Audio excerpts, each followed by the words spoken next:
Welcome to another episode of Health Your Way podcast, where we discuss health issues ranging from physical, mental, emotional, as well as current facts. Today, we're going to be discovering the power of letting go. My guest, David Rahman, is a speaker, a coach, an author. He's passionate to help people all over the world to start loving and believing in themselves. He's releasing a book called Let It Go to help start a movement of change. So, welcome. Thank you for being part of this podcast. Thank Anything you. else you want to add? I'm okay. Yeah, I'm okay with that, Mo. I'm okay to go. I appreciate that. I think this is a very important topic because, as you're aware, like 2020 was a very difficult year for people, and to let go of some of the the challenges they have faced this year, Mhm. as well as anything in future. I think this is a great conversation. I'm glad to have it with you. Okay. Um, with that said, we all have some form of baggage in our lives, like from our childhood to Mm, relationships to personal stuff. And some of us do struggle with letting go. mm. In your own words, and why must we invest in how to empower ourselves to let go? Yeah, sure. Good question. Um, having worked with a lot of people over the years, with a multitude of problems such as low self-esteem or self-worth or confidence issues, there was always a key factor where they had to let go of something more, so it could be a need for validation, or they're always comparing themselves against others, or it could be something that happened in the past, like a relationship which went wrong, and it affected their way, how they went into future relationships, because they were still carrying this maybe anger or betrayal or rejection. And then if we carry this in our, I call it the mental backpack, we it can influence the way we think. So I thought, right, okay, most people who need to move forward, there's something that's perhaps they're in something in the way which they're not letting go of, or something that's holding them down. So it made clear sense to me to work on that aspect. It makes sense because, as you mentioned, like a lot of people, the power of letting go could be difficult. And I think if you want to succeed in life, or if you want to not be a miserable person as you age, or if you want to have a healthy relationship going forward, I think just learning the tools to empower yourself to let go of certain things will be beneficial to you long term. Mm. And I know that, in your book itself, I remember reading something about, understanding or discovering the blueprint that prevents you from letting go. So how do we discover that? Yeah, I mean, the key aspect is to find out, perhaps in your life, what's not working out. Fair enough. It could be something like, well, you keep starting a business, and perhaps it keeps failing, or you're not getting enough leads or clients, and what are you doing to stop in yourself? So I remember working with someone, and they said, well, I find it hard to pick up the phone, David. We just opened this printing business, to contact businesses to see if they need printing needs. And the reason I'm not picking up is, and then he went on to say, I want to avoid rejection. Oh, And I wow. go, oh, right. And he said, that's why I'm not picking up the phone, because for me, he said, rejection is the thing I'm trying to avoid. And I said, well, where do you think this came from? And then we obviously went into the session, and it was from the past. Something in the past he discovered that so hurt in the past from this rejection, and it built up over time, that it now affects his business, and it was nothing to do with business in the first place.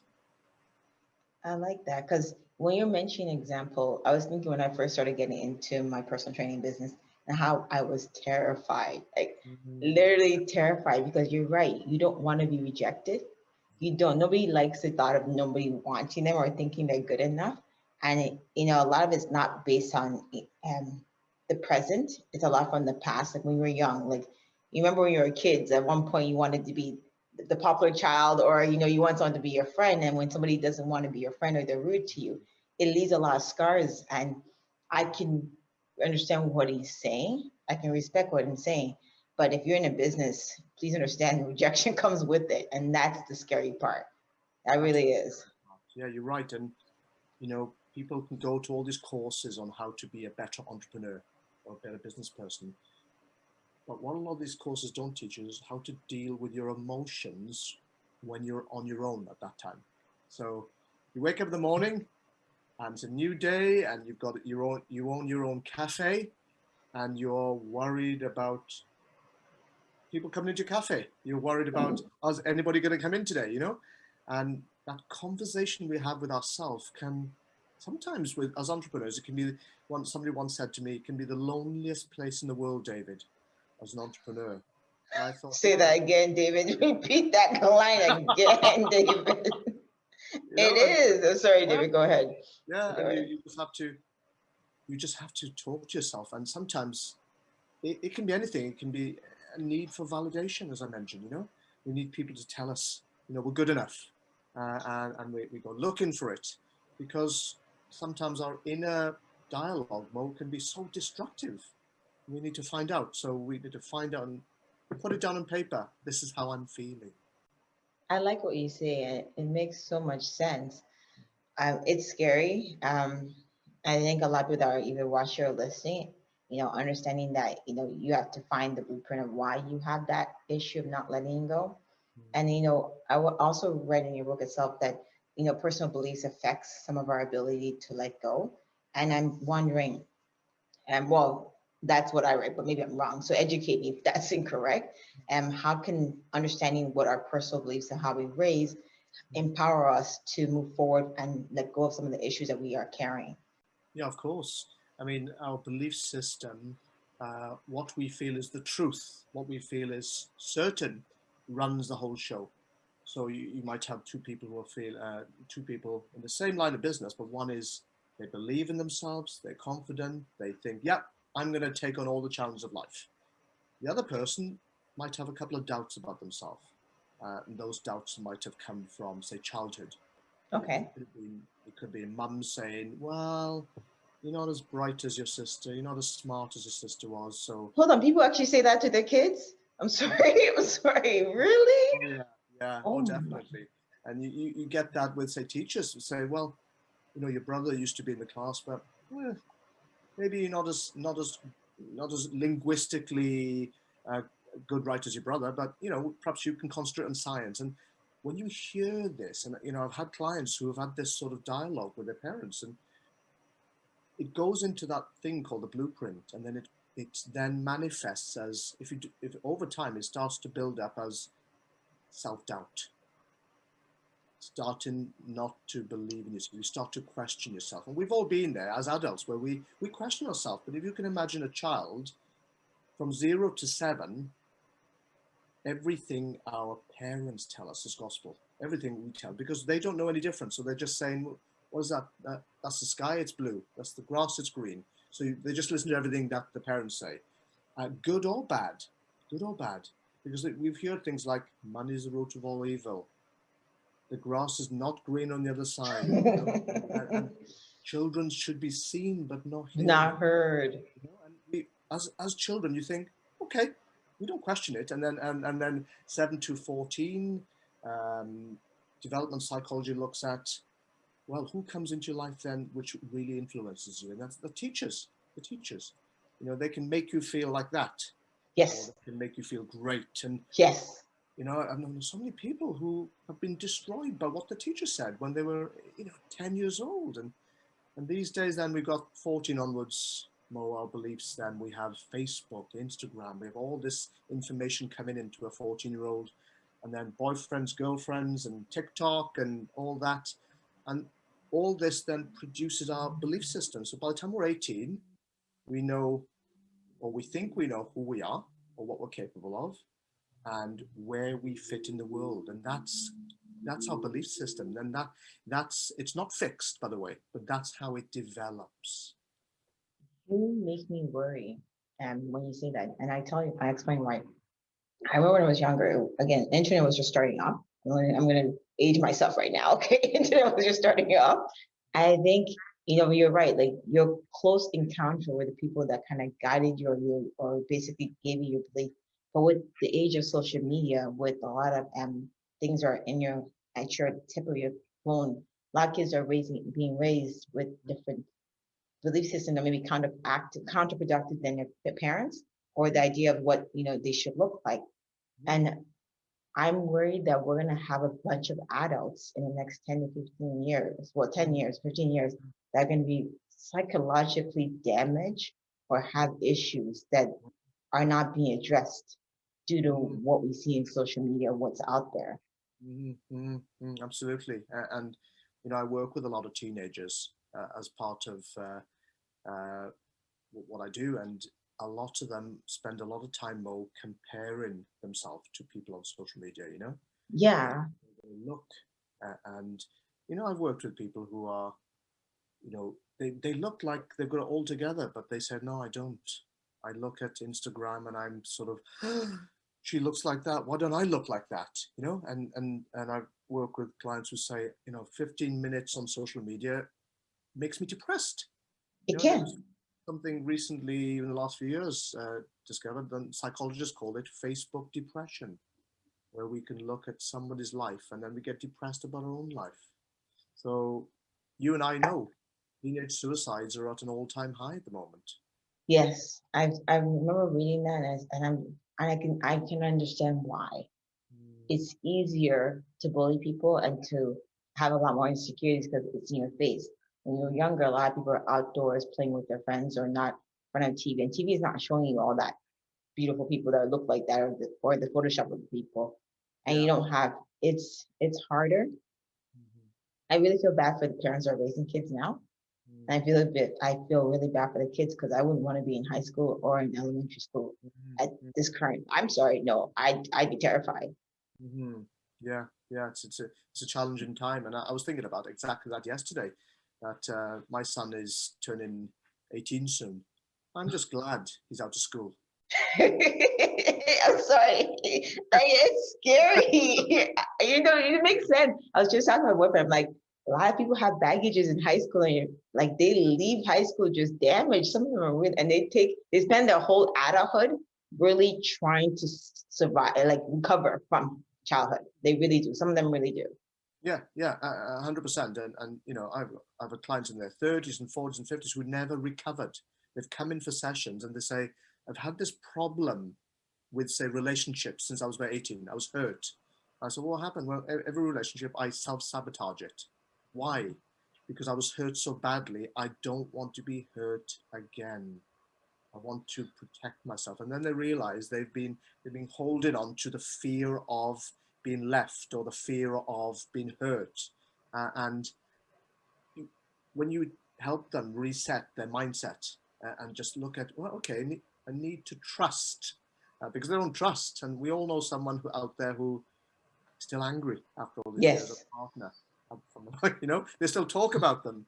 Ooh, you're still there back in 1995, and it's something that Like, go on, no, sorry. you're saying.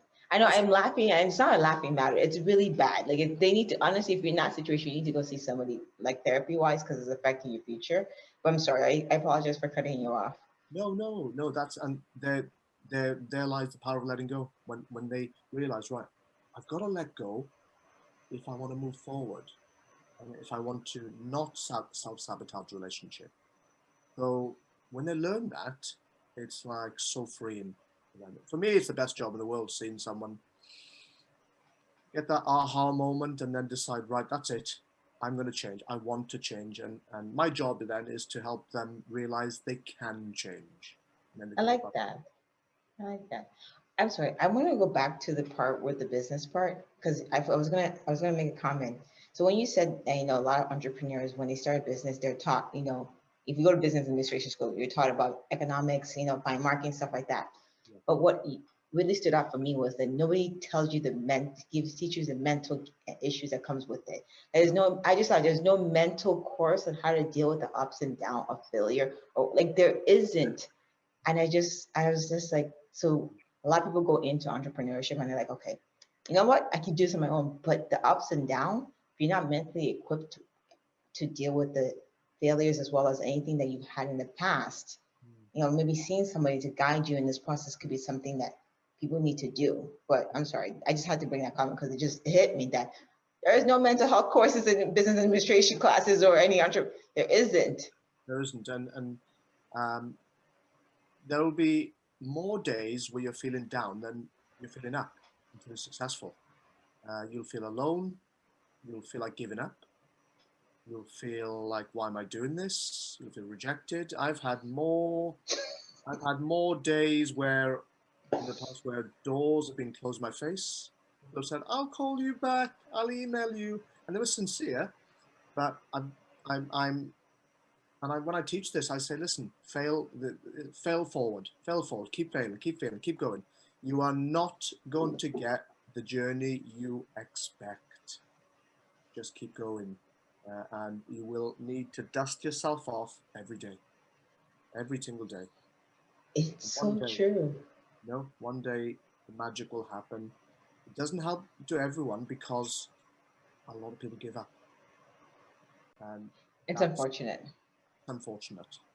But as you say, the mindset, the mentality of an entrepreneur has to be enhanced by the fact that if you fail forward, a lot of people, I don't know, you probably know this as well, spend so much time preparing, getting the perfect website, getting everything done, and it's like there's a three-part saying, normally it's ready, it's like ready, aim, fire, but it should be ready, fire, aim. Just take action. Okay. What taking Yes. action? Instead of just spending all day getting the perfect ad or the perfect script, what I learned over the years is just take action, and you're gonna mess it up. We're all gonna mess it up, and perfection doesn't exist. And I learned that years ago that, David, just get away from perfection. It's costing you too much time, too much energy, too much pain. And you know what? As soon as you let go of the need for perfection, it's like, ooh, it's like mind blowing in terms of, okay, I'm all right. It's okay. Because perfection, one of the reasons people seek perfection more is that it's a way of them validating themselves and feeling good enough. If they don't get perfection, they don't feel valued and they don't feel good enough. And they I no finish it. Finish. I said I agree with you. Keep finishing. and they start to seek it. And it's one of the things when sometimes I run procrastination courses, and one of the reasons for procrastination is perfectionism. It's because it has to be perfect, the perfect time of the day. Oh, my chair's got to be right, and I've got to sit here, drink in place. So it's like, but what they're looking for is an emotional reason to connect themselves to the goal they want to reach. And Yes. if they don't get that, they procrastinate and they put it off. And a lot of entrepreneurs do that. They could save themselves a lot of time by just getting on with it. Or you can just be lazy like me sometimes. You just be lazy like me sometimes. I'm not gonna lie. There's days I look, I'm like, nah, I can't do this right now. Not a day, not that I can't do this right now. I'm Right? do like I'm just not gonna lie. There's days you're just meant to like, I don't have the energy for this right now. Yes. Yes. And you've got to respect that. You've got to respect I think, as we mentioned before, you wrote a book called Let It Go. it. And may I ask why you decided to write this book itself? Yeah, sure. I've been doing courses for a long time, working with all different groups of people, entrepreneurs, um, business owners, people, individuals, and they would come in on the courses when these were in-person courses, and the toolkit that I provided them actually transformed their mindsets. And Oh, nice. some people weren't even in business and they were created businesses because they felt free and confident. And it was so successful because I run some of these courses for the UK government at the time. And I was just thinking, okay, this toolkit, which is content driven, no one has to speak up about their personal issues, just learn the content, learn the tools, come back next week. It was so successful that I thought, well, I'd love to put this in a book for everyone to be able to read it. I Uh, like that. there, 6 years later, 6 or 7 years later, the book is finished and is out there. And yeah, I'm yeah, proud. I think a lot of people don't realize the effort it takes. Like, when you say you're writing a book, people think, but when you said the 6 years, that's what I respect because it was a process for you to make sure that you provide content that was going to be useful and that resembles what people are in need and resembles what you can offer. I think, and that's a good thing to hear because most people just write books and say, okay, this is it. But you took the time. I think if people were reaching, because you said a lot that you were a coach and you wrote this book to help people and you have your own seminars and workshops. Like if people are interested in reaching out to you to gain more knowledge on the power of letting go or just what you services you offer, what kind of platform can they best reach you at? Yeah, sure. Well, I'm on Instagram daily, so that's David_Rahman. My website's mind. Sorry, my website these days, I've changed it now, is david-rahman.com. Okay. And obviously my book is out there on Amazon. I believe it's, Hold on. You said that I think the when's the book coming out specifically? Because I'm in yeah, Canada, so you were saying? yeah, in Canada and the US, it's out in February. But Okay. people can, I believe people are already pre-ordering on Nice. Amazon. So yeah, it's a toolkit and it's for people to help themselves. I like that. And I think if people are reaching out to you, what sets you apart from others that are in your field that they should be aware of? Yeah, sure. Um, in terms of personal one-to-one, as a teenager, as a 20-year-old, I had a lot of problems and issues. So I overcame. Okay. So when it comes to something like feeling good enough, I didn't feel good enough for a long, long time. So I haven't just learned these tools; these are personal to me, and um, I want to help people who want to help themselves. It's that simple, and I put a lot of effort into helping people because it's the greatest feeling in the world seeing someone, change. I love it. I know what you mean. I know we're like in a different field. Like for me, in the fitness training, when you see somebody reach their goal or you see them do that actual movement that they thought they couldn't do, like my eyes just glare up because I'm just like, yay! Let me do this. I'm like, yes. But I think I listen to a lot of motivation podcasts, and a lot of things is that if you don't love what you do, and it doesn't make you happy, like you're in the wrong thing. Like you wake up and you like there's gonna be bad days. Everybody has bad days, but you enjoy what you do and it's a passion for you. Hence why you're saying that's what sets me different. It's not business. This is my passion. That's Yes, what I understood. Is that fair enough to say? 100%. I mean, it's the first few years of my training. I did it for free. You know, so Nice. I'm doing it since 2004, and for the first 3 or 4 years, I was just doing it for free. I used to be an optometrist, what they call an eye doctor in your parts. Yes. But I was moonlighting as a coach, just practicing and helping people because I wanted to be good at it. Right. So I wasn't going to charge, and then I charged it obviously eventually. But no, I agree with you totally. If you love something, be prepared to do it for free. If you can do that, it's for you. I do. I offer that to some clients, and I'm like, do not tell your friends. I give it to you for free, okay? Do not tell your friends. I am not like I need to pay my bills too, but you're for free. I think with that said, is there anything else you want to add? Because I really enjoy this conversation. I think a lot of people need to hear these words. Like you need to learn to let go. I've really enjoyed this conversation too. Well, really, really enjoyed it. And yeah, it's been a pleasure speaking with you. Likewise, I think with that said, thank you for being part of the podcast. Thank you for joining us today on our weekly episode of Health Your Way podcast. Don't forget to subscribe, share with others, and please feel free to comment below and ask any questions on topics we discussed, as well as future topics you'd like to hear about. Have a happy and healthy week, and be sure to tune in next week for the next episode on our Health Your Way podcast.